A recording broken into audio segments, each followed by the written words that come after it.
Pemirsa, sebanyak 77 jaringan pendukung Syahruddin untuk menjadi calon wali kota Tangerang, Valdo Maldini, seusai menghadiri acara Bincang Anak Muda. Dan Tribuners, KPU Kota Tangerang akan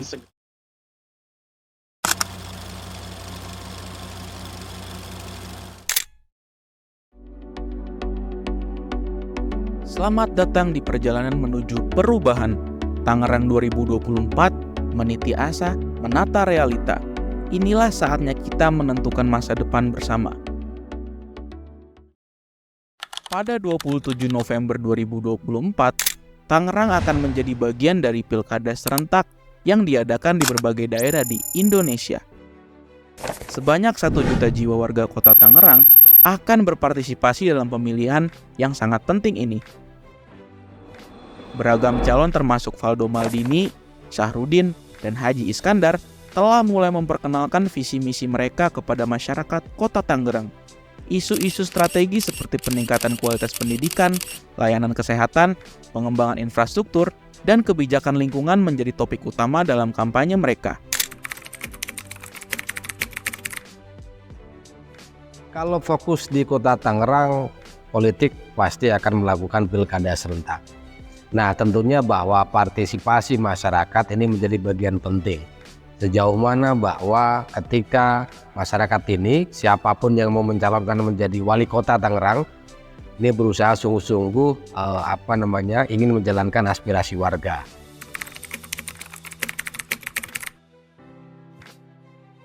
Ya, tantangan dalam arti peliputan pilkada di era digital ini memang banyak sekali, yang dalam arti semua media, semua jurnalis ataupun wartawan mencoba untuk menghadirkan sebuah tampilan berita yang lebih menarik, apalagi dalam kaitan pilkada.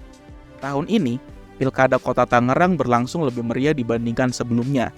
Di masa lalu, petahana hanya melawan kota kosong. Namun, kali ini banyak calon muncul dari berbagai kalangan, mulai dari yang berpengalaman dalam mengurus kota, pendatang baru yang memahami seluk-beluk politik Tangerang, hingga calon pemuda yang membawa visi misi menarik untuk kaum Gen Z dan milenial. Semua ini membuat pilkada kota Tangerang 2024 tidak kalah serunya dengan pilkada di kota-kota lain.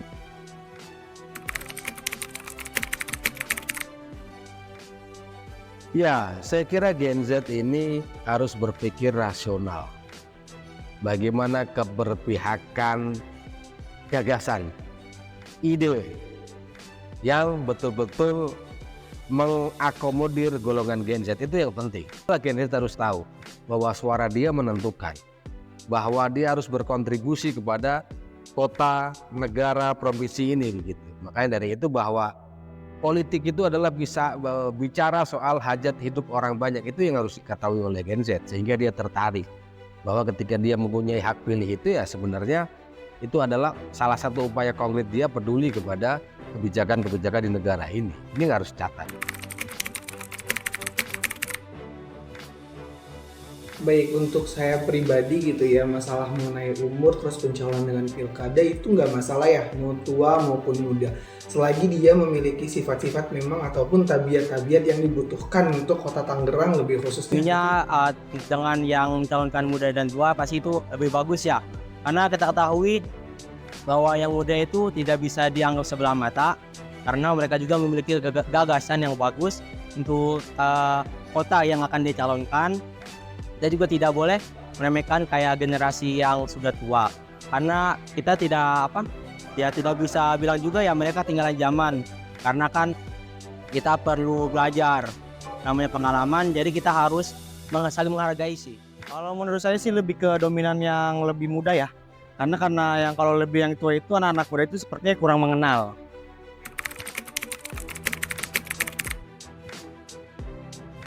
Baik, di sekarang ini ya kita tidak pungkiri banyak beberapa pemilik ataupun pengusaha media yang mencalonkan diri, bahkan memiliki kandidat ataupun calon yang memang didukung oleh mereka. Tapi dalam kaitan sebuah produksi media atau produksi jurnalistik, kenyataan untuk menampilkan berita yang ataupun sajian berita yang adil ataupun yang berimbang itu sangat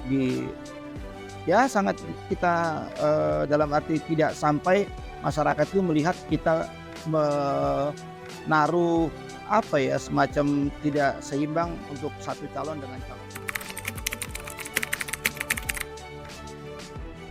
Ya kalau menurut saya sih tergantung dari visi misinya ya.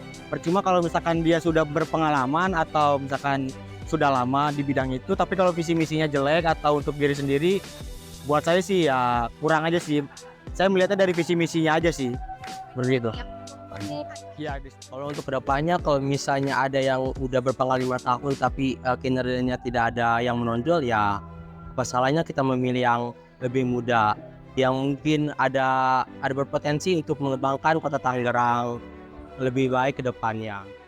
Kalau dari saya pribadi balik lagi ya yang tadi umur itu sebenarnya nggak masalah gitu ya, mau muda maupun tua, yang penting mereka itu bisa menyesuaikan kami Gen Z, dimana kita aktif di media sosial gitu ya, di TikTok, di Instagram dan lain sebagainya, karena cara berkomunikasi kami dengan mereka adalah melalui hal tersebut gitu ya. Untuk harapan kami yang pertama itu tadi ya, suara kami mungkin bisa didengarkan gitu ya, jadi jangan ada stereotip atau stigmatik bahwa anak muda itu tidak bisa apa-apa dan lain sebagainya. Kemudian kami itu lebih condong memilih orang-orang yang amanah mungkin ya, karena banyak yang obrol janji tapi kenyataannya ya tidak ada actionnya gitu ya.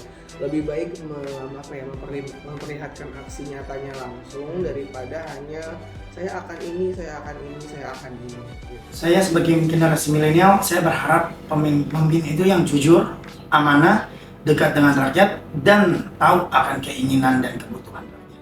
Dialah yang punya gagasan, dialah yang punya ide, dialah punya pengalaman. Yang terpenting adalah bagaimana bertarung dengan gagasan.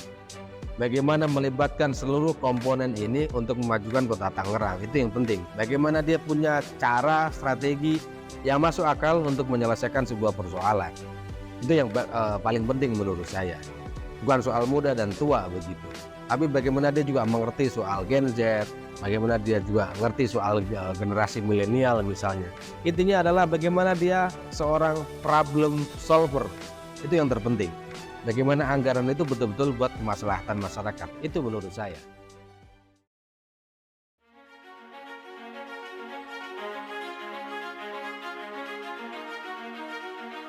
Kini, saatnya kita, masyarakat Kota Tangerang, meniti asa dan menata realita. Pilihlah dengan bijak pemimpin yang mampu membawa kita menuju masa depan yang lebih cerah. Tangerang 2024, meniti asa, menata realita. Masa depan kita ada di tangan Anda. Mari bersama-sama menciptakan perubahan.